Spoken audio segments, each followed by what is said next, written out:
Fala galerinha, esse corte é um oferecimento da Oficial Bet. Quer fazer uma fezinha? Link na descrição. Bom, eu tenho mais uma pergunta aqui. Sobre a ansiedade. É verdade que está tendo uma epidemia de ansiedade, todo mundo fala de ansiedade, tudo. Bom, eu também reclamo disso aí também. Acho que é todo mundo, né? Quando eu comecei a faculdade, ainda se falava que a doença do século seria a depressão. E aí, pelo jeito, eles estão errando, que é a ansiedade. E depois da pandemia, aumentou ainda o número. O Brasil é o primeiro país hoje em pessoas sofrendo com ansiedade. Ô, louco. É. E isso é um dado da Organização Mundial de Saúde. Estima-se aí que cerca de 12 a 15% das pessoas estão sofrendo com ansiedade. E aí tem a ver também, tipo, a obesidade, a ansiedade, tem uma coisa também. Pode ter a ver também. Pode ter a ver também. Não só, né? Porque a ansiedade ela pode trazer vários. O que é? Eu outros vejo que a pessoa tem problemas. a crise de ansiedade. Isso aí eu nunca tive, não. A pessoa. Eu tive Eu um... já socorri um monte de gente. Já Eu acho socorri um monte que de sei. gente. É verdade? Na rua, a pessoa na rua. Tá assim, aí eu não sei lá do que, eu não trabalho, umas moças assim, tá.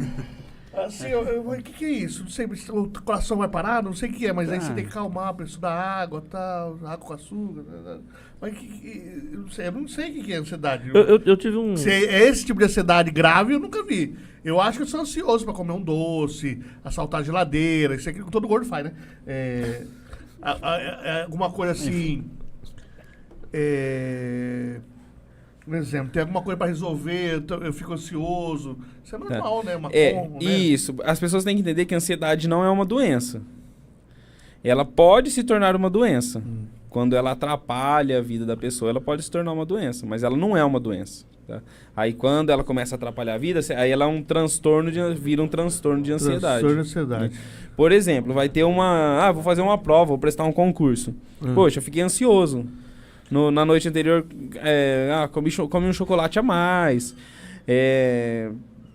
Beleza. Como uma caixa de chocolate. Agora, se a ansiedade chega na hora a pessoa não consegue fazer a prova, tem diarreia, não conseguiu dormir à noite, então a ansiedade está atrapalhando. Aí é uma ansiedade que tem que tratar. Tem isso aí, né? Toda hora que tem algum bagulho, ele dá diarreia, esses negócios aí. Eu acho interessante. Eu não tenho isso aí, mas... E esse é o motivo porque eu fui estudar psicologia, que você falou. Eu gosto de estudar antropologia, história humana, enfim. E aí, o que são esses sintomas de ansiedade? A gente precisa da ansiedade. A gente chegou até aqui porque tem ansiedade. Vou voltar lá de novo. Imagina o homem lá na savana, à noite, sem luz nenhuma. Ele se depara com um bicho na frente dele. O que ele tem que fazer? É mecanismo de luta ou fuga, né? Quando ele acha que dá pra lutar, ele vai lutar. Se ele puder fugir, ele vai fugir. Pra gente fugir, a gente precisa correr. Pra gente correr, a gente precisa as pernas estarem se movimentando. Por isso, às vezes, dá tremedeira nas pernas. A gente precisa de oxigênio circulando. Por isso que... o coração precisa acelerar, porque é o coração que vai levar o oxigênio para as nossas células. A nossa pupila dilata. A gente vai focar naquele alvo, naquele objetivo que está ali na nossa frente. Então, todos esses sintomas que hoje aparecem na crise, eles foram importantes em algum momento, né? Só que hoje a gente não está no meio de uma savana e não tem um bicho na nossa frente. Mas a gente...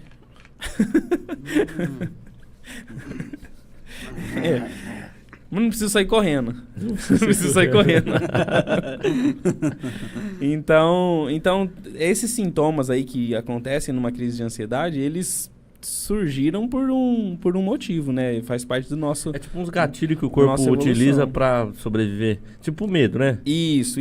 O medo é necessário, a gente precisa ter medo. Senão você não olha pro lado nem pra atravessar a rua.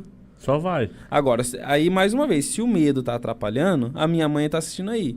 Ela tem medo de avião, mas ela nunca precisou andar de avião. Ela não precisa vir na clínica tratar medo de avião. Agora, se é uma pessoa que, ela vai ter que trabalhar voando, então vai ter que tratar esse medo, né? Dirigir, né? A pessoa tem medo de dirigir. Medo de dirigir. Precisa tratar esse medo? Não sei. Se ela precisa dirigir, é importante, né? Inclusive, já atendi várias pessoas com medo de dirigir, sabia?